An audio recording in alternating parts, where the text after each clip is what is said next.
시청자 여러분의 행복한 아침을 열어드립니다. 생방송 아침이 좋다. 이 날씨가 추워지면서 요즘 전기장판 꺼내신 분들 많으실 거예요. 근데 이때 주의해야 될 점이 있습니다. 바로 저온 화상이에요. 그렇습니다. 이 뜨거운 열에만 화상을 입는 게 아니거든요. 전기장판처럼 낮은 온도에 오랫동안 노출이 되면 저온 화상을 입을 수가 있습니다. 근데 이게 오히려 큰 통증 없이 서서히 진행되기 때문에 더 위험할 수 있다고 하더라고요. 예, 특히 피부에 붉은 반점이 생겼을 때가 초기 증상이라고 하니까 유심히 살펴보시고 차가운 얼음찜질이나 식염수로 이렇게 초기에 빠르게 대처하시는 게 중요할 것 같습니다. 네, 전기장판은 이불 꼭 덮어서 쓰시고요. 핫팩 같은 경우에는 수시로 위치를 옮겨가면서 써도 저온 화상 막을 수 있다고 하니까 참고하시기 바랍니다. 자, 그러면 어떻게 오늘은 전기장판 꺼내야 하는 날씨인지 한번 알아보고 시작하겠습니다. 아니었으면 좋겠어요. 그러게요. 이설아 캐스터. 네, 때이른 추위가 물러갈 채비를 하고 있습니다. 어제 아침 영하 2.7도였던 서울은 오늘 아침은 영상 4.2도로 어제와 비교하면 7도 정도나 높은데요. 낮 기온은 15도로 어제보다 4도 정도 더 오르겠습니다. 내일부터는 아침과 낮 기온이 모두 11월 이맘때의 평년값을 되찾겠습니다. 전기장판은 다음 주쯤에 필요할 것 같은데요. 다음 주 초반에 비가 내리고 나면 다시 추위가 찾아오겠습니다. 추위의 기세가 수그러들자마자 미세먼지 소식이 있습니다. 오늘 오후에 충청과 호남, 전라도 지방은 미세먼지 농도가 나쁨 수준까지 오르겠습니다. 현재 경기 남부와 충남, 전라도를 중심으로 산발적으로 빗방울이 떨어지고 있고 강원 산지에는 약하게 눈이 날리고 있습니다. 이 비구름은 낮부터 모두 거치겠습니다. 오늘은 아침까지 일부 내륙 지방에 안개가 끼는 곳이 많겠고요. 낮에는 서해안을 중심으로 안개와 먼지가 섞여 남아있는 곳이 있겠습니다.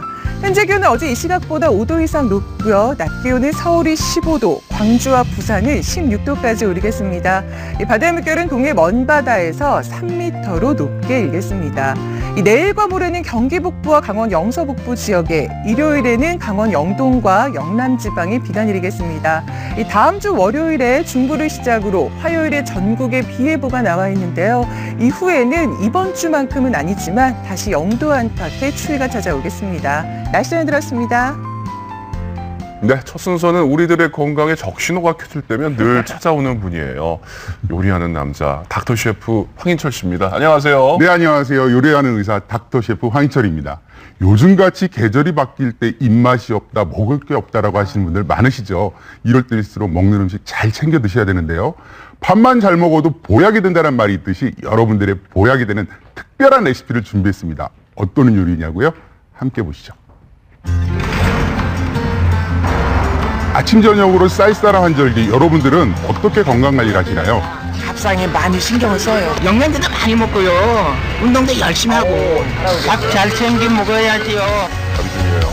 맛있는 음식을 잘 챙겨 먹는 것이 최고라 말하는 주부님들. 그래서 준비했습니다. 여러분들의 식탁을 건강한 밥상으로 변신시켜줄 저만의 특급 레시피. 부엌에서는 셰프지만 제 본업인 산부인과 의사인 만큼 대한민국 여성들의 건강을 매일매일 접하게 되는데요. 달라 보여요. 일교차가 커지면 커질수록 아픈 곳도 점점 늘어난다는 사실. 이럴 때 딱 좋은 식재료를 찾기 위해 서울의 한 행사장을 찾았습니다. 가득 쌓여있는 것이 오늘의 주재료 한우. 다양한 부위의 한우를 저렴하게 판매하고 있는데요. 야. 이게 안심입니다. 식당 물가가 치솟아 고민이시라면 한우 반값 행사 찾아보시는 것도 좋겠죠? 반가. 자, 이제 그럼 본격적으로 저의 한우 레시피를 공개해 볼까요? 첫 번째 요리는 한우 안심을 이용해 만든 가르파초 샐러드입니다. 보통 안심하면 구워서 드시잖아요. 하지만 신선한 한우를 이용해 살짝 겉에만 익혀서 샐러드로 드시면 더욱더 색다른 식감을 느끼실 수 있습니다. 먼저 두툼하게 썬 안심에 후추와 소금으로 간을 한 뒤 옆면만 구워주시면 됩니다. 옆면만요? 네. 한 김 식으면 랩으로 감싸 냉동실에 넣고 3시간 정도 기다림의 시간을 가져야 하는데요.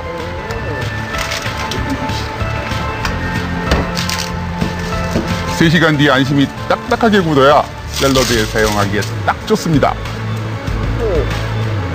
겉에만 살짝 익힌 안심은요, 사실 얇게 썰기가 힘들거든요. 이럴 때는 3시간에서 4시간 정도 냉동실에 살짝 얼리면 부드럽게 썰리는 안심 요리를 드실 수 있습니다. 육질이 연한 안심을 얇게 썰어 부드러운 식감을 더 극대화하기 위한 건데요. 여기에 발사믹 소스와 치즈를 뿌려주면 한우 안심 가르파초 샐러드 완성입니다. 만들기 쉽네요. 한우로 만들 두 번째 요리는요.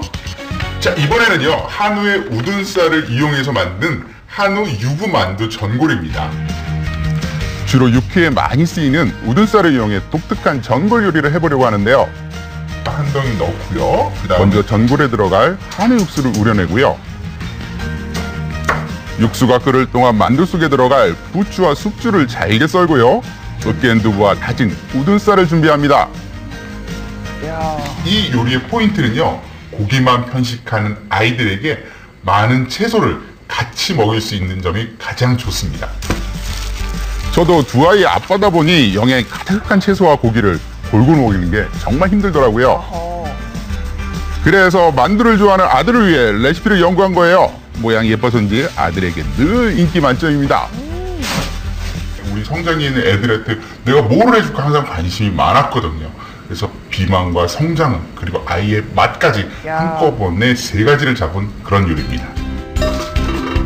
전골 냄비에 각종 채소와 몸에 좋은 버섯도 듬뿍듬뿍 넣고요. 유부 만두를 올려주는데요. 여기에 한우 육수를 부어 한 소끔 끓여주면 한우 우둔살 유부 만두 전골 완성입니다. 시원하겠어요. 담백하고 시원한 유부 만두 전골, 아이들뿐만 아니라 어른들 입맛에도 딱 좋겠죠?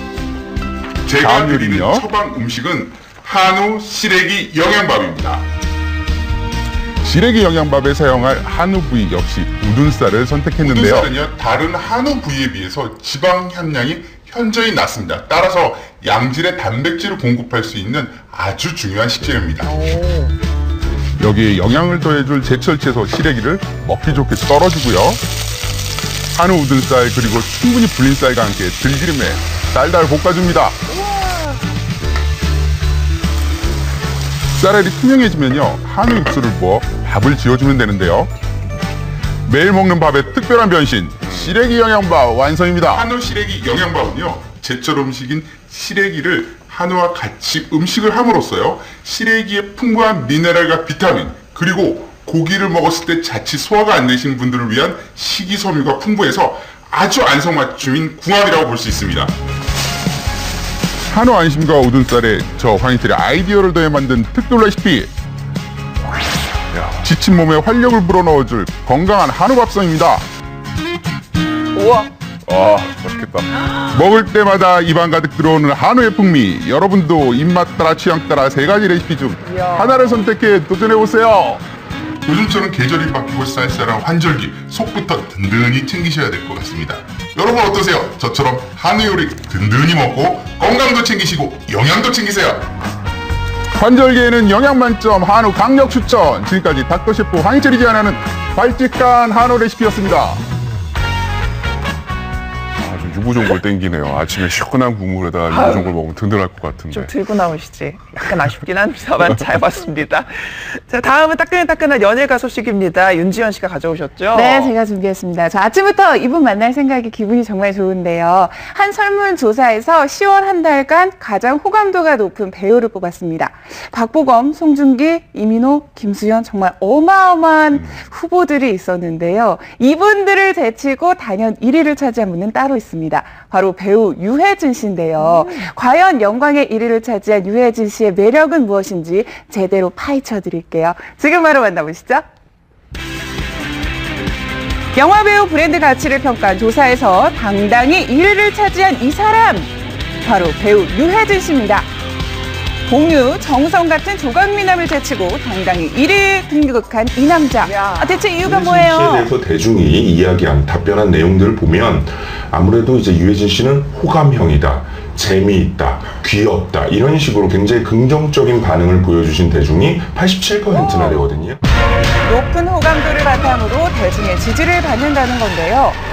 최근에는 원톱 주인공까지 맡았습니다. 영화 럭키에서 기억 상실증에 걸린 킬러로 열연을 펼친 건데요. 어떤 일을 했는지 알았어요. 네가 없는 그곳은 나겐 정말로 지옥이었어. 너무 무서워요. 역대 코미디 영화 중 가장 빠른 속도로 500만 관객을 돌파하며 승승장구 있는 유해진 씨. 그의 첫 번째 매력, 탄탄한 연기 내공입니다. 중학교 2학년 때요. 이제 돌아가신 그 추성훈 선생님 연극을 우연찮게 봤어요. 졸업하고 군대 갔다가 왔더니 계속 연극영화과 그 미련이 있더라고요. 그래가지고 이제 서울예전을 늦게 들어갔죠. 충무로에서 작은 역할부터 차곡차곡 경험을 쌓았는데요. 우리 애들 헌일이었냐? 이때만 해도 이렇게까지 성공할 줄 모르셨죠. 실제로 제가 후배랑 같이 그 옥탑에서 생활을 한 적도 있었고 거기에서 이제 좋은 배우가 되기 위해서 막 연습하는 그런 과정도 있고 연극하고 그럴 때 그런 시간이 있었기 때문에 어디서 굴러먹던 개뼈 따군지는 몰라도 흉내는 좀 내는구먼. 특히 왕의 남자에서는 익살스러운 광대 역을 완벽히 소화하면서 생애 첫 나무 조연상을 수상하기도 했습니다. 잘한다! 돈 무섭면 시집까지 말해. 이후 유해진은 충무로 대세 조연으로서의 입지를 단단히 굳혔는데요. 우리 동생만 알고 있기다. 나 타짜야. 뭐요? 타짜. 너는 나한테 코믹한 연기뿐만 아니라 희대의 악역 캐릭터까지 넓은 스펙트럼의 연기를 보여줬습니다. 나 지금부터 범인해라. 여러 가지 역할을 다 잘 소화해내시는 것 같아요. 배우 한 명이 성장해가는 걸 보는 것도 또 나름대로의 재미인 것 같기도 하고. 탄탄한 연기 내공을 바탕으로 차근차근 비중을 높여가며 충무로에 믿고 보는 배우로 등극했죠. 증거 있음? 맞박에서 불을 날개를 지금 본인이 본 상어를 설명하고 있거든요. 유해진의 두 번째 매력, 아재 같은 친근함입니다. 평범한 아저씨 같습니다. 이웃집 아저씨 같은 그런 느낌이 참 좋습니다. 유해진이라는 배우에 대해서 친근감이 느껴지고 그다음에 좀 인간적인 모습, 그다음에 이 사람이 어떤 사람이구나라는 걸 조금 엿볼 수 있는. 그가 아재라 불리는 이유, 바로 아재 개그 때문인데요. 뭘 찍자고요? 옆에서요? 가장 긴장되는 게 기자간담회 할 때라고 이렇게 말씀하셨더라고요. 진짜 기자 간 다음에 아이고 정말 유해진의 아재 개그 그 시작은 1박 2일이었습니다. 스타일로 하시면 어떻게 하실 거예요? 1박 2일! 그 상표를 원래 우리가 이게 가리잖아요. 상표가 해줬어. 해줬어. 다른 상표가 없어. 네, 상표가 해지. 갈 때인가 본데 이거는? 올 때도 됐지? 올 때도 아저씨 특유의 행동까지 개그로 승화했는데요. 내가 탱크야도 막 탱크야다 노래하고. 이거 뭐가 맞나 보자. 예능에서는 특유의 사랑스러움까지 발산했습니다. 유해진의 매력 마지막 세 번째, 의외의 반전 매력입니다. 유해진 선배님한테. 유해진 씨. 유해진 씨는 본인의 얼굴에 굉장히 만족하면서 사는 사람이에요. 되게 매력이 있고 그리고 더 재수없는 건 그 사람이 자기가 매력이 있는 걸 알아요. 남녀를 불문하고 유해진에게 빠질 수밖에 없는 이유가 바로 반전 매력 때문이라는데요. 낚시도 좋아하세요? 아니. 살있는 거 잘 못 만져. 보기와 달리 여린 감성의 소유자인데다가 취미가 무려 설치미술. 여행을 가도 미술관은 꼭 빼놓지 않고 들를 정도로 미술 애호가라고 하네요. 술 많이 먹어 요새? 밖에서 마시고 들어가서 부족하면 와인 먹지. 소주를 좋아할 것 같지만 사실 그가 즐기는 주종은 와인. DJ가 꾸밀 정도로 라디오와 음악에도 조예가 깊은 감성적인 남자라고요. 조연 배우였지만 주연 배우로서 당당하게 이름을 올리는, 그래서 조연이 주연으로 바뀐 아주 좋은 사례를 만들어낸 의외의 반전 매력부터 친근한 아재 매력까지 배세남 유해진 씨 앞으로도 멋진 모습 보여주길 응원하겠습니다. 네, 저도 편안해서 유해진 씨 좋아했는데 오늘 또 그 반전 매력까지 더욱 또 매력 있는 배우 유해진 씨 앞으로도 더 흥했으면 좋겠고요. 자, 이번에는 아침에 꼭 봐야 하는 뉴스앤 이슈 시간입니다. 강성 아나운서. 네, 한 병원에서 아주 위험한 일이 일어났습니다. 한 남성이 주변 사람들에게 폭력을 휘둘렀고요. 화가 나서 심지어 불까지 질렀습니다. 허허. 이 남성 왜 그랬을까요? 바로 확인해 보시죠. 광주의 병원 응급실인데요. 자, 이 남성 느닷없이 박치기를 합니다. 어머.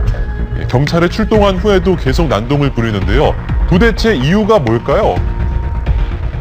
왔을 때부터 이미 만취 상태여가지고 무조건 자기 몸에 손을 대지 말라라고 바로 욕설을 하면서 해가지고 또 다른 직원분이 좀 같이 제지하는 과정에서 이마로 좀 들이받고 그래가지고 취업을 받아야 될 것 같습니다. 자, 이유가 황당했는데요. 간호사가 자신을 아프게 눌러서 화가 났다며 소독약을 뿌리고 소란을 부린 겁니다. 공무집행 방해 혐의로 입포를 하려고 하니까 이 수술실이라는 데를 들어가서 거기 안에서 이 방화를 시도한 거예요. 점입 가경입니다. 경찰이 체포를 하려고 하자 알코올 소음이 든 상자에 불을 내서 위협을 하게 됐습니다. 뭐 하는 짓이죠? 연기가 피어오르고 하니까 그제도 거기 수화기 가지고 병원 관계자하고 같이 진화를 시키고 크게 그 불이 번졌으면 아마 큰 인명피해로 날 수 있는 그런 사고였어요. 안에 있던 다른 환자들은 긴급히 대피해서 인명 피해는 없었지만 자칫 큰일 날 수도 있었던 아찔한 상황이었습니다. 결국 남자는 체포됐고요. 경찰은 공무집행 방해죄로 구속영장을 신청했습니다. 이게 무슨 일입니까? 다짜고짜 무릎을 꿇는 이 사람. 차가운 길 한복판에서 남의 바지가랑이를 붙들고 뭔가 사정하기 시작하는데요. 왜 그러는 걸까요? 경찰에 이제 신고한다 그러니까 현장에서 무릎까지 꿇고 봐주라고 이제 뭐 비는 상황이었어요. 그 당시가. 경찰에 신고하지 말아달라고 애타게 애원하고 있다는 건데요. 그에 반해서 꿈쩍도 않는 상대방 사연을 한번 알려드리겠습니다. 4억 원이 넘는 이 외제차를 일방통행로에서 역주행으로 부딪혀버린 주인공. 워낙에 고가의 차량이라 눈 감아달라고 사정하고 있었던 겁니다. 자, 근데 반전이 있습니다. 옆에 서 있는 저 하얀 옷의 남성 친구인 줄 알았는데 알고 보니 외제차 주인과 짜고 이 일을 계획했던 겁니다. 끌어들여가지고 술을 마시게 하고 또 일방통행길을 또 역주행 하게끔 유인해서 그 고급 외제차를 충돌을 시켜가지고 고의적인 사고를 발생하게 한 겁니다. 친구를 속인 거예요. 오래전 친구가 구치소 동기와 짜고 피해자에게 술을 먹인 다음 길을 안내해준다며 일방통행로로 유인, 기다리고 있던 외제차에 고의로 부딪히게 한 겁니다. 보험금으로 3,800만 원을 챙겼다고 하는데요. 근데 사건의 전말이 밝혀진 건 굉장히 의외의 이유였습니다. 모두 시인하면서 자수하게 된 것이죠. 네, 뒤늦게 생각을 바꿨지만 늦었습니다. 돈과 우정 모두 잃었습니다. 그랬네요. 친구랑은 초등학교, 중학교 친구였고요. 되게 친했던 친구인데 손이 막 늘 떨릴 정도로 화가 엄청 많이 났죠. 그럼요. 보험 사기 일당 모두 불구속 입건됐습니다. 친구를 배신한 대가 톡톡히 치러야겠네요. 대전의 한 금은방인데요. 금목걸이를 목에 두르고 이리저리 거울을 보는 저 남성. 잘 어울리는가 열심히 살펴보더니 갑자기 냈다 띱니다. 돈도 안 내고 어디 가세요 아저씨? 아저씨! 그 금은방에 들어와서 업주에게 기금속을 한번 착용해 본다는 명목으로 기금속을 이제 몸에 두르고 착용한 채로 도주한 사건이었습니다. 예, 근데 이 남성 멀리 가지 못했습니다. 도둑잡아라 이렇게 소리를 치니까 길을 가던 행인이 그 소리를 듣고 도주하는 피해자를 뒤쫓아서 발을 걸어 넘어뜨려서 공부하게 된 겁니다. 황당한 건 그뿐이 아니었습니다. 옆에 서 있던 저 남성 공범이었습니다. 추궁하는 과정에서 공범이 있다는 것을 확인하고 그 금은방뿐만 아니라 대전 다른 금은방 여러 곳에서도 여러 번의 그 절도 미수가 있었던 것으로 확인돼서 검거하게 되었습니다. 멋진 시민의 도움으로 검거된 절도범, 금목걸이 대신에 은팔찌 찾다고 하네요. 아주 빠르시네요. 대구의 파출소인데요. 누군가가 들어오는데요. 찾아온 손님 딱 봐도 어린 꼬마 아이들입니다. 뭔가를 건네는데요. 알고 봤더니 18,000원이 들어있는 지갑이었습니다. 예, 무슨 사연일까요? 애 둘이 하고 어른 한 분이 들어오시면서 애기가 놀이터에 놀다가 돈을 주었다 하면서 주인 찾아주세요 하면 그래서 아유, 착하네요. 어린애가 돈 보면은 뭐 하고 싶은 것도 많고 사고 싶은 것도 많을 건데 예뻐라. 그런 육을 뿌리치고 가져왔는 게 아주 대견스럽게 그래 생각되더라고요. 네, 참 예쁘죠? 우리 예쁜 친구들 만나볼까요? 어디 계세요? 나와주세요. 정다원이고 7살이에요. 정현찬이고 5살이에요. 남매구나. 정직한 남매 다원이와 현찬입니다. 돈을 주러 갔어요. 주인을 찾으려고요. 자기 모은 돈만 쓰는 거고 다른 돈을 쓰면 도둑이어서 나중에 어른 돼서 도둑이 될 수 있으니까 파출소에 갔어요. 이제 웬만한 어른보다 낫습니다. 그러네요. 이번 일로 착한 어린이상도 받았다고 하네요. 기분 어땠어요? 좋았어요? 좋았어요. 할 때 너무 재밌었어요. 아직은 주인 안 돌아왔지만 나중에는 돌아오면 꼭 얘기해 줄 거예요. 이제 마지막으로 인사. 네, 지금처럼 정직한 마음 잊지 말고 건강하게 자라길 바랍니다. 아유, 우리 참 다원이랑 잘했어요. 도장에도 현찬이. 꽝 찍어주고 네, 싶네요. 너무 귀여운데요. 덕분에 기분 좋게 하루 시작할 수 있을 것 같습니다. 잘 봤습니다. 자, 이번에는 현장 리포츠의 3회 눈입니다. 전주리 아나운서가 가져오셨죠? 네, 최근에는 사슴부터 고라니, 멧돼지까지 야생동물들의 도심 습격 사건이 잇따르고 있습니다. 그래서 지난주 서울과 부산에서 멧돼지 소탕 작전이 벌어졌는데요. 저희 제작진도 동행했습니다. 그 현장으로 함께 가보시죠. 지난 31일 청주공원에 큰 뿔사슴이 나타나는 소동이 있었습니다. 인명피해는 없었지만 아파트 단지부터 도로까지 활보해 주민들을 놀라게 했는데요. 또 창원에서는 멧돼지가 아파트 4층까지 올라오기도 했었죠. 도심을 자기 집처럼 돌아다녔습니다. 최근 부산에서는 멧돼지로 인해 피해를 봤다는데요. 도심에 있는 세차장에 멧돼지가 들어온 겁니다. 여기저기 쿵 하다가 창문까지 깼다는데요. 그 현장을 직접 찾았습니다. 저희가 연락을 받은 시간은 새벽 2시였고요. 여기 이분이 깨졌어요. 튼튼해 보이는 이 강화유리 창문을 들이받은 건데요. 보시는 것과 같이 창문이 산산조각 나버렸습니다. 정말 아찔한데요. 웃기기도 하고 당당하다는 말, 그 말밖에 안 나와요. 재물에 대한 피해라든지 인명 피해라든지 없었기 때문에 다행이긴 하지만은 그런 부분이 다음에 이렇게 내려왔을 때는 없을 거란 보장을 확실하게 할 수가 없으니까. 가장 우려가 되는 건 인명피해입니다. 대체 왜 자꾸 도심에 나타나는 걸까요? 멧돼지의 서식지가 개발로 인해서 자꾸 축소되고 있는 거죠. 또한 요즘에는 짝짓기 계절이고 또 새끼도 새로운 서식지를 찾아서 이동하는 시기이기 때문에 그러한 과정에서 도심지에 자주 나타나게 됩니다. 서울의 경우 멧돼지 출현 신고 건수가 2015년 총 324건으로 2010년에 비해 약 4배 늘었습니다. 점점 증가하고 있는 상황인데요. 그래서 유독 멧돼지 출몰이 많다는 서울 도심의 한 아파트 근처 공원을 찾았습니다. 여기가 그 북한산 아주 이렇게 밑자락이니까 그러니까 많이 출발하지 않아요. 멧돼지를 포획하기 위해 준비해 나선 사람들. 특히 중요한 게 바로 사냥개. 그 중에서도 목에 건 이것이라는데요. 추적기인데 개에다 이렇게 해갖고 개가 가면 위치 찾는 거예요. 사람의 힘만으로는 쉽게 잡을 수 없기 때문에 후각이 발달한 개를 이용하는 겁니다. 멧돼지 포획의 1등 공신 사냥개가 출동하며 멧돼지와의 전쟁이 시작됐습니다. 아직은 고요해 보이는 산속. 하지만 멧돼지로 인한 도심 속 피해는 생각보다 심각한데요. 뭐 아파트도 들어가고 뭐 집으로도 들어가고 실제로 다친 사람도 있고. 사냥개와 팀을 이뤄 이동하는 포획단. 이때는 완벽한 팀워크가 중요합니다. 일단 후각과 청각이 뛰어난 사냥개가 다양한 감각으로 멧돼지를 찾아 나서는데요. 그때였습니다. 냄새를 맡았는지 갑자기 달리기 시작하는 사냥개들. 선발되는 사냥개, 후발되는 포획단. 업무 분담이 확실합니다. 멧돼지 있는 것을 일단 찾죠. 찾고 난 다음에 한쪽으로 모는 역할을 합니다. 자군바이. 그런데 허탕이네요. 아무것도 없었는데요. 다시 수색 작업에 돌입하는 포획단. 카페 어디 있어요? 거짝 등말이 아니야. 너 올라와야 돼, 일단은. 아니면은, 거기서 등을 넘던지.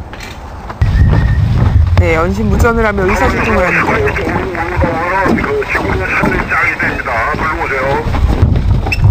그때 무전을 듣고 달리기 시작합니다. 다른 구역 수색대가 인근 미술관에서 멧돼지 한 마리를 포획했다는 건데요. 이게 지금 총알이 빠져나왔네. 네, 총을 맞은 즉시 사살된 겁니다.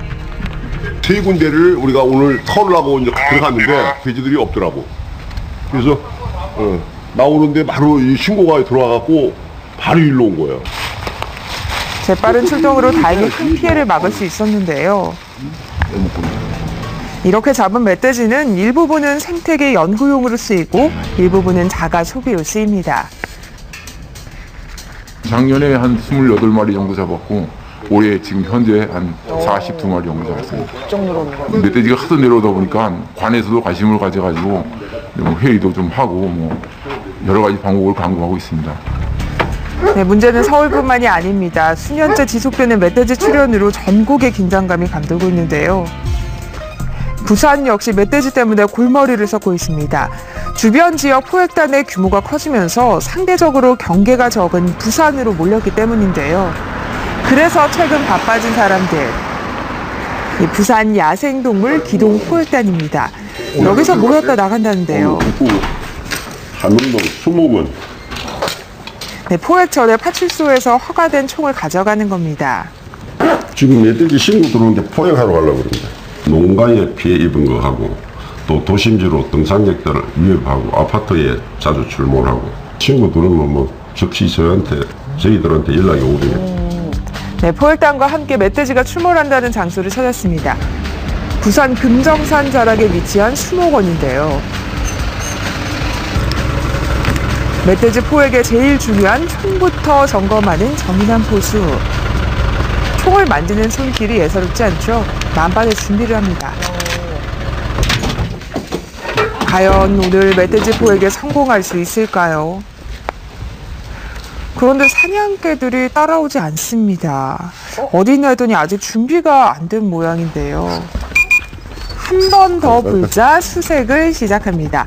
이렇게 부르는 이유가 있다고 하는데요. 사람 목소리로 부르면 짐승들이 눈치를 채잖아요. 네, 멧돼지는 청각이 매우 발달한 동물이라서 최대한 사람 소리를 내지 않고 수색해야 되기 때문이라고 합니다.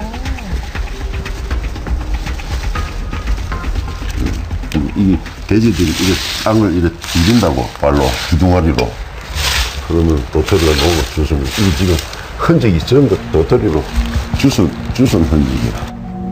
네, 도토리를 먹기 위해 땅을 파헤친 흔적들이 보이죠. 이곳에 멧돼지가 사는 건 확실한 것 같습니다. 개가 45m에 지금 떨어져 있거든요. 예수견이 수색을 하고 있는데 이럴 때 기다려줘야 돼. 네, 벌써 산 위쪽까지 수색한 1인자 사냥개. 잘 찾아야 할 텐데요. 네, 그런데 어째 좀 잠잠해 보입니다. 바람이 좀 불어야지. 네, 바람도 도와주지 않는 상황. 수색한 보람이 있어야 할 텐데요. 그때 밑으로 향하는 사냥개. 네, 저 멀리서 사냥개들이 짖는 소리가 들립니다. 찾은 걸까요?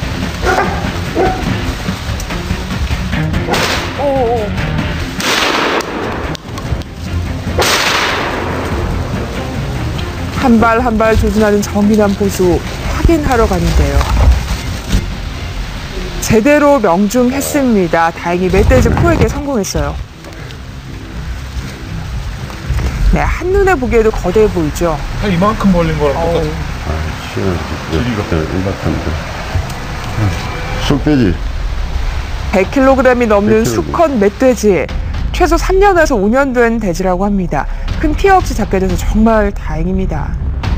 자연 증가 부분, 또 서식지 훼손 부분, 개체수 조절하는 문제, 이런 여러 가지가 복합적으로 지속적으로 대책이 이루어져야지 어떤 일시적인 대책 가지고는 해결할 수 없는 문제죠. 환경의 변화만 탓하기엔 점점 심해지고 있는 도심 멧돼지 습격 사건. 보다 종합적인 대책이 필요한 때입니다. 그래서 도심에 출몰한 멧돼지를 잡는 것도 중요하겠지만 인간과 자연이 함께 살 수 있는 그런 환경을 만들어가는 노력도 중요해 보입니다. 자, 이번에 윤지연 씨가 또 나오셨어요. 세상의 이모저모 좀 살펴볼게요. 네, 이 봄하면 벚꽃놀이, 가을하면 단풍놀이잖아요. 그렇죠. 혹시 두 분은 단풍놀이 다녀오셨나요? 산에 가긴 했는데 그때 단풍이 안 떠서 제대로 못 봤어요. 아직 절정을 못 느껴봤는데. 그리고 이게 추워져서 아직은 안 갈래 하시는 분들 예. 있잖아요. 오히려 그렇기 때문에 가야 합니다. 이 날씨가 추워질수록 또 일교차가 커질수록 단풍은 빨리 든다고 하는데요. 그런데 언제 어디로 가야 될지 고민하시는 분들 많으시죠. 그래서 저희가 오늘 숨은 단풍 명소를 준비했습니다. 일단 먼저 이설아 기상캐스터가 이 단풍 예보를 먼저 알려준다고 하거든요. 이거부터 보시고 가겠습니다. 이설아 기상캐스터. 9월 29일 설악산의 첫 단풍을 시작으로 전국이 단풍의 영향권에 접어들었습니다. 10월 17일 오대산을 시작으로 설악산이 10월 18일, 북한산이 10월 27일 등 북쪽에서부터 단풍의 절정이 찾아왔고 청량산을 지나 남쪽으로 내려가는 모습을 보이고 있는데요. 11월 5일과 9일에는 단풍이 가장 늦게 드는 무등산과 내장산까지 붉게 물들 전망입니다. 초겨울 추위가 기승을 부리고 있지만 단풍의 절정을 느끼시면서 가을을 만끽하셨으면 좋겠습니다. 지금까지 전국 단풍 예보의 이설아였습니다. 네, 단풍이 전국을 붉게 물들이는 요즘 단풍을 제대로 즐길 수 있는 곳은 따로 있다는데요. 정상이나 이게 좀 봉우리에 올라가면 다른 봉우리가 다 발밑에 있고 낙동강 상류에서 흐르니까 가을철 되면 운무가 쭉 올라오면서 봉우리 사이에 걸치는 모습, 그런 장관을 말씀만 볼 수 있는 곳이죠. 이해가지는데요. 여행 전문가도 반했다는 그곳, 바로 청량산인데요. 그렇다면 안 가볼 수 없겠죠. 절경을 보기 위해선 꼭 아침 일찍 가야 한다는 전문가의 조언을 따라 이르다. 그죠, 새벽부터 제작진 발걸음을 서두릅니다. 청량산은 660으로 불리는 12개의 봉우리로 이루어진 암산인데요. 그렇기 때문에 오르기가 만만치 않습니다. 아이고, 등산 초보인 제작진 제대로 임자 만났네요.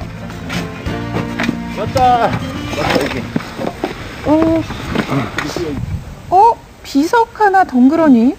대체 여기에 뭐가 있다는 걸까요? 혜택을 기다리는 건가요? 그런데 사람들이 올라옵니다. 한 번 보고 나면은 안 올 건데 원체 좋으니까 다시 온 거죠. 이제 너무 경치가 너무 좋아가지고. 한 번 보고 두 번 봐도 자꾸만 보고 싶다는 풍경이 있다는데요. 바로 밀출입니다. 점점 동쪽 하늘이 붉게 물들더니 봉우리와 봉우리 위로 태양이 모습을 드러냅니다. 정말 아름답죠. 붉게 물든 하늘과 단풍으로 물든 산이 조화를 이루는 절경입니다. 눈앞에 펼쳐진 장관에 셔터 누르는 손이 바빠지는데요. 운해가 정량산 밑으로 가라앉을 때 정량산 쪽으로 운해와 단풍과 경치가 굉장히 아름답습니다. 청량산의 또 다른 절경, 바로 운해인데요. 구름바다라고 불리는 운해는 태양빛이 비치면 사라지기 때문에 이른 아침에만 볼 수 있는 비경 중의 비경입니다.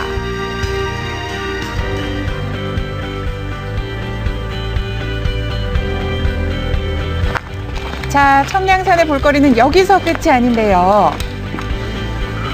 일출은 놓쳤더라도 놓치면 안 되는 또 다른 명소가 있습니다. 하지만 그곳에 가려면 거쳐야 할 관문이 있는데요. 바로 끝도 없는 수백 개의 계단. 아이고, 1시간 이상 이어지는 계단 코스에 등산객들은 기진맥진입니다. 근데 모험을 하기 위해서 아직까지 내가 좀 할 수 있다는 거. 멋지시네요. 맞을 수 있다는 거예요. 해산이 높다 하되 하늘 아래 하늘날이죠. 1시간을 넘게 걸어 목적지에 도착!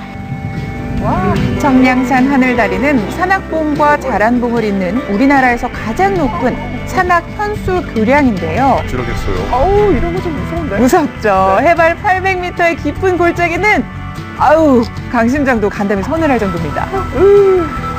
흔들려. 아유, 그래도 눈앞에 펼쳐진 풍경에 무서움은 다 잊혀진다는데요. 너무 멋있고 좀 무섭고 그러네요. 와, 경치가 너무 좋습니다. 올라오기는 힘이 들었지만은 또 이 맑은 공기 속에서 참 건하게 잘 지내갈 것 생각합니다. 등산에 지친 마음을 위로할 수 있는 곳은 또 따로 있습니다. 청량사의 깊은 골짜기에 숨겨진 산사, 바로 청량사인데요. 청량산의 육육봉이 연꽃잎처럼 산사를 감싼 형상이 또 하나의 볼거리입니다.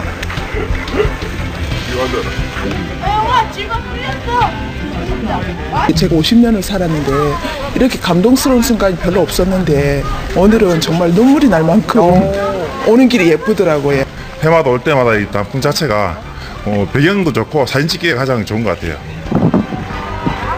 화려함의 절정인 단풍과 고즈넉한 사찰이 어우러진 청량산이었습니다. 이어 찾아간 곳은 어딜까요? 내비게이션 단풍 명소 검색어 1위에 빛나는 내장산입니다. 유명한 곳이죠. 막힌 마음에 확 뚫리는 것 같아요. 너무 행복합니다. 이렇게 올 수 있다는 것이. 대한민국 단풍 명소 하면 단연 손꼽히는 내장산.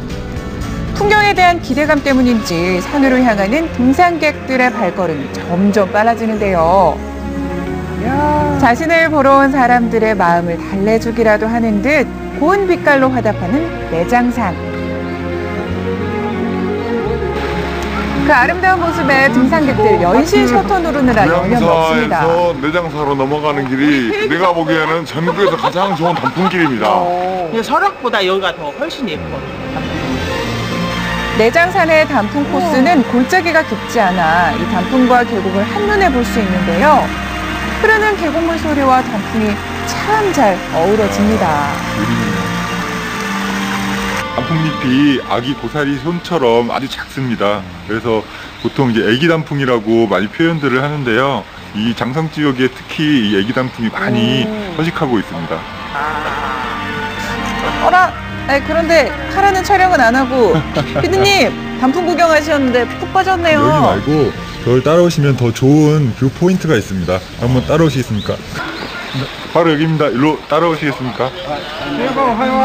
인생 사진을 남길 수 있다는 내장산의 포토존 지금 바로 공개합니다. 일명 학바위라 불리는 백합봉과 쌍계루를 한눈에 담을 수 있는 사진 포인트인데요.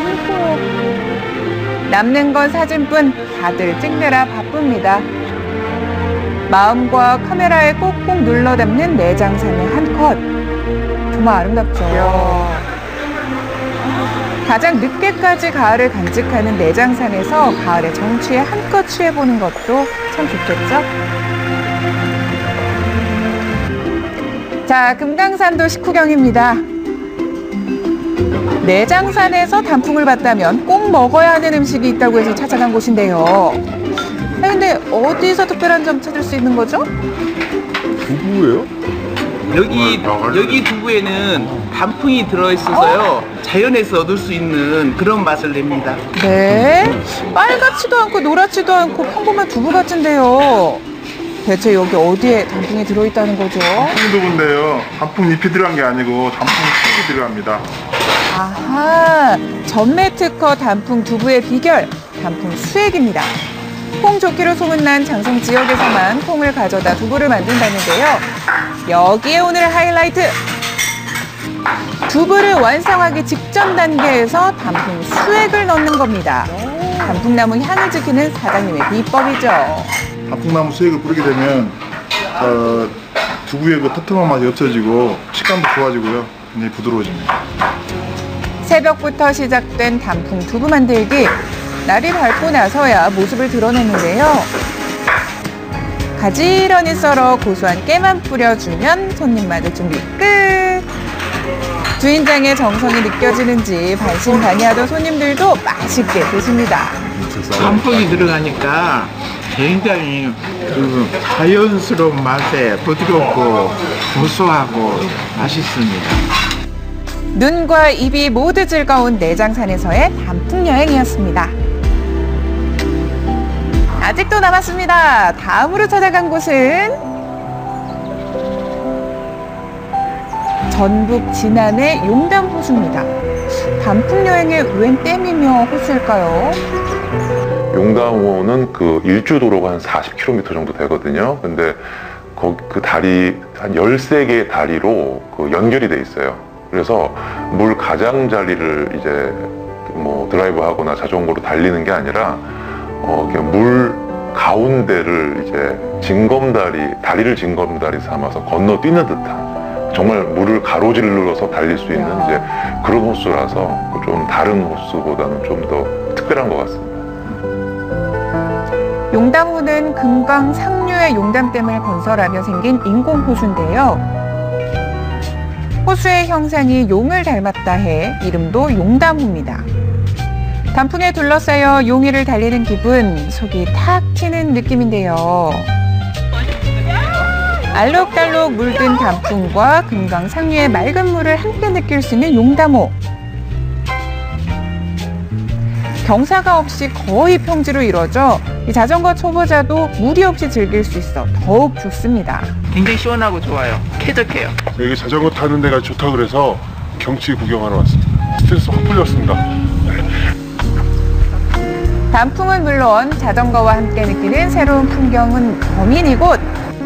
용담호에서 색다른 가을 단풍을 만끽하는 것도 참 좋겠죠?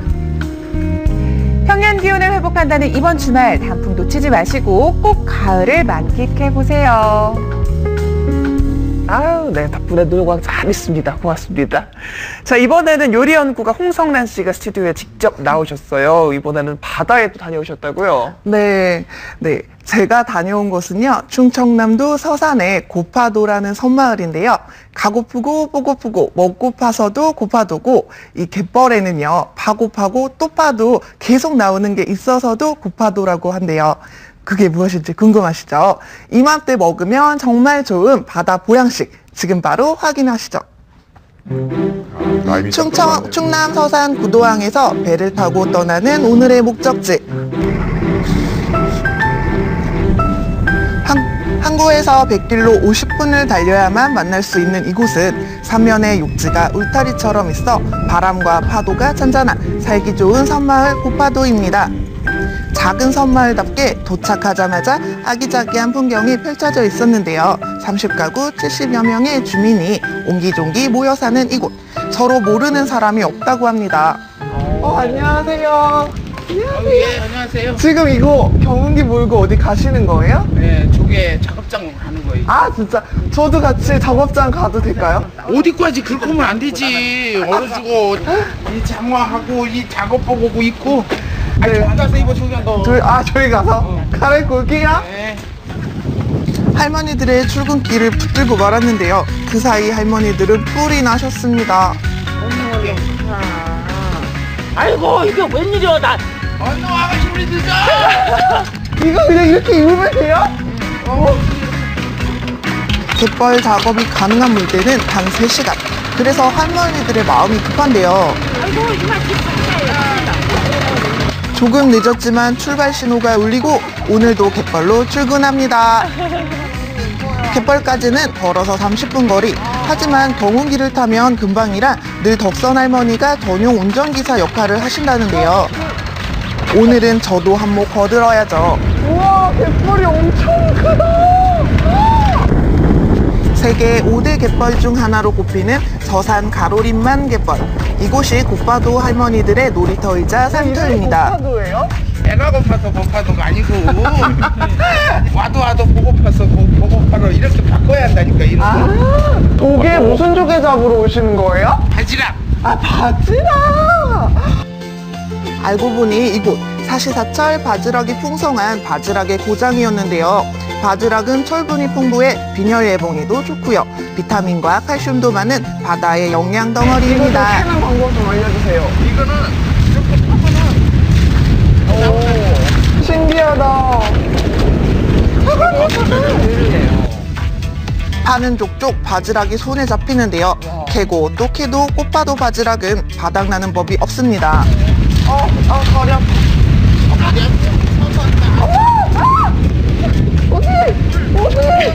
초보인 전 몸 다루기도 힘들어 금방 지치고 말았는데요.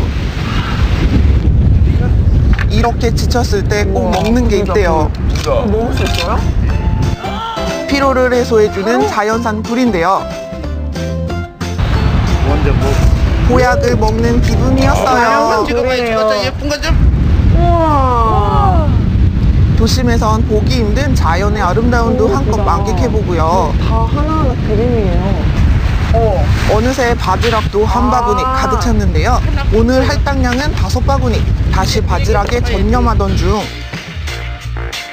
누군가 덕선 할머니가 힘들게 캔 바지락을 슬쩍 하는데요. 살기 좋은 섬마을에 도둑이 있나 했는데 이름표가 다 있잖아. 아, 이름표가 있어요? 여기.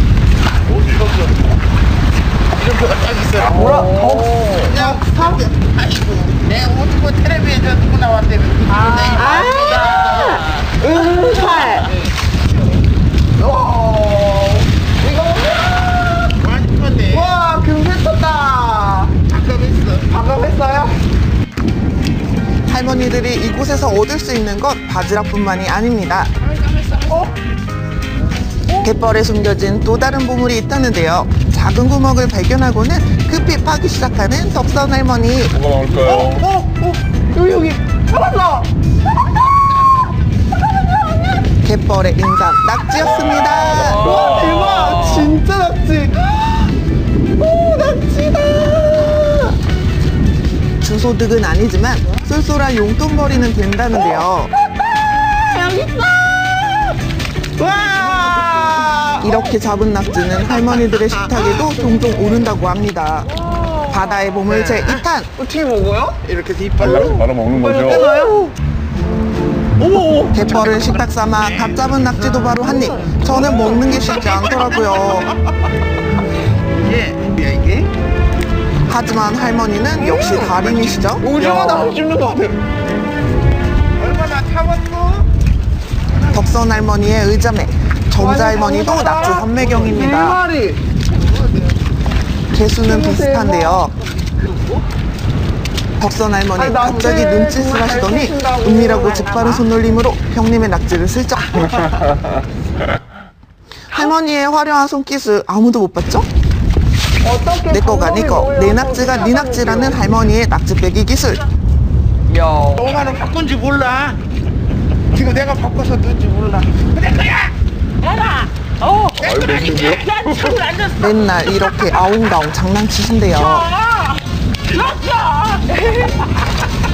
이기는 것도 맨날 형님이라는데요. 점자 할머니가 마을에서 알아두는 낙지 여왕이기 때문입니다. 손만 대면 낙지가 막 나오네요. 경쟁심도 좀 있나 봐요, 언니. 그렇죠. 나보다 더 빨리 가서 나보다 더 잡으니까. 그게 노하우가 있는 거예요. 야, 끈기가 없어서. 아, 끈기가 없어서 그래요? 그래요. 하나, 둘, 셋, 넷, 다섯, 개. 딱 봐도 오늘의 승자 예측되시죠? 나 이겼어, 저 친구. 든든한 마음 안고 집으로 돌아갈 시간. 고파도에 왔으면 고파도 음식을 맛봐야겠죠? 그런데 그 전에 할 일이 있습니다. 바지락살 파는 거 저도 좀 배우고 싶은데. 어려워. 엄청난 속도, 신의 손놀림으로 바지락을 까는 할머니. 과연 저도 할 수 있는 걸까요? 놀랐네요. 하하, 들어갔어요. 이렇게 해서 들어갔는데 이를 꼬투머리 이렇게 꼬투머리로 해야지. 할머니의 바지락이 수북이 쌓여갈 동안 바지락 하나 만들고 낑낑대기를 몇 분째. 따가운 시선마저 느껴졌는데요. 하나 성공. 만족하세요? 만족하진 않아도만. 이 굴욕, 맛있는 요리로 만회해보겠습니다. 드디어 본격적인 요리 시작! 씻는 것도 선수신 것 같아요. 두 개 회를 먹으니까. 맛있겠네요. 여기다 넣어가야 한번. 뭐 이거요? 우와, 신선한 바지락. 보여준다. 바지락은 살짝 데쳐서 사용하는데요. 여기에 조고추장, 야채, 다진 마늘만 넣고 쓱쓱 무치면 진짜 맛있겠네. 갓 캐낸 바지락이 순식간에 매콤한 바지락 회무침으로 재탄생. 맞나? 간 보는 척 이때 맛보는 게 또 최고의 별미죠. 정말 맛있어요. 맛있죠? 우와. 평범한 부추전에 싱싱한 바지락살을 아낌없이 듬뿍. 최고다. 다 같은 바지락전이라 생각한다면 오산입니다. 쉽게 맛볼 수 없는 고파도식 바지락전. 바지락 요리 삼총사의 마지막 주자. 파도 안 넣고 마늘도 안 넣어요. 왜 막 마늘 냄새도 나고 파 냄새도 나. 그럼 청양고추. 오! 본연의 맛에 칼칼함만 추가요. 비린내 제거도 필요 없는 시원한 바지락탕.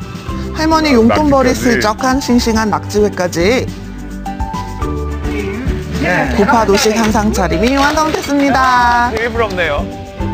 그날 잡아 그날 먹는 신선함. 함께 먹으니 맛도 배가 되는데요. 행복한 이 시간이 서로가 있기 때문이랍니다. 힘이 되지 우들은 맨날 오도바다가 오도바다 다 갈적갈적 해갖고 이거 얼마나 좋은지 몰라. 맨날 이렇게 해서 먹고 우리 오라고만 먹고 그냥 가는 거예요. 좋겠다. 맨날 이렇게 할머님이 맛있는 거 해줘서. 좋은 건 덕선 할머니도 마찬가지겠죠. 맛있게 먹었으니 이제 제 차례입니다. 바지락과 궁합이 좋은 애호박을 활용한 바지락 애호박찜을 만들어 볼게요. 고파도식 한상 차림에 이것까지 있으면 금상첨화. 주인공 바지락은 물론 남은 야채가 있다면 무엇이든 잘게 다져주세요. 누가 요리 잘해? 다진 야채와 양념 재료를 넣고 잘 뭉쳐지도록 달걀도 추가. 적당히 간을 맞춰 반죽해줘요. 요리의 두 번째 주인공 애호박. 바지락의 부족한 비타민C를 애호박이 보완해주기 때문에 상호 보완 작용으로 인해서 노화 방지와 피부 미용에 굉장히 도움이 돼요. 아이스크림 파는 것처럼 이렇게 돌려서 짠 이렇게 구멍 내주면 돼. 할 수 있겠지? 해봐. 지금 처음 시도하는 거잖아. 아니야. 아이고. 구멍이 났어요. 처음은 누구나 어려운 법이죠. 저를 바라보는 할머니들의 마음이 이랬을까요? 우와, 3번 만에 성공. 자, 일단 여기에다가 가루를 이렇게 한번 묻혔다가 반죽이 잘 밀착되도록 전분가루를 묻힌 애호박에 반죽을 얹고 예뻐라. 김이 오른 찜통에 넣어줍니다. 재빨리 익혀야 바지락의 육질이 탄력이 생기고 육즙도 고스란히 남는데요. 이렇게 10분이면 요리가 완성됩니다. 야, 간단한 재료로 뚝딱 어렵지 않죠? 완성됐습니다. 아유, 오래 기다리셨어요. 손님상에 올리기에도 최고. 비주얼까지 좋은 바지락 애호박찜. 푸짐한 고파도식 한상 차림에 비할 바는 못 되지만 다행히 어르신들도 모두 잘 드시는 것 같죠? 아우, 잘 드시네요. 맛있어요? 맛있어요. 조개의 향도 있지만 그 호박과 같이 곁들여져서 그 향이 아주 특이하네. 잘했어요. 우리 아들 딸 오면 다 해줄 거예요. 손자 건국이도 한 입. 맛있어? 네. 파도 나오는 바지락처럼 마르지 않는 넉넉함이 있는 곳. 어머니의 손맛과 함께 넉넉한 마음까지 제대로 한 수 배우고 갑니다. 아, 고파도 바지락. 저도 못 고파요. 빨리 아침 먹으러 가야겠어요. 네. 오늘 저희가 준비한 소식은 여기까지입니다. 네, 저희는 내일 다시 오겠습니다. 생방송 아침이 좋다.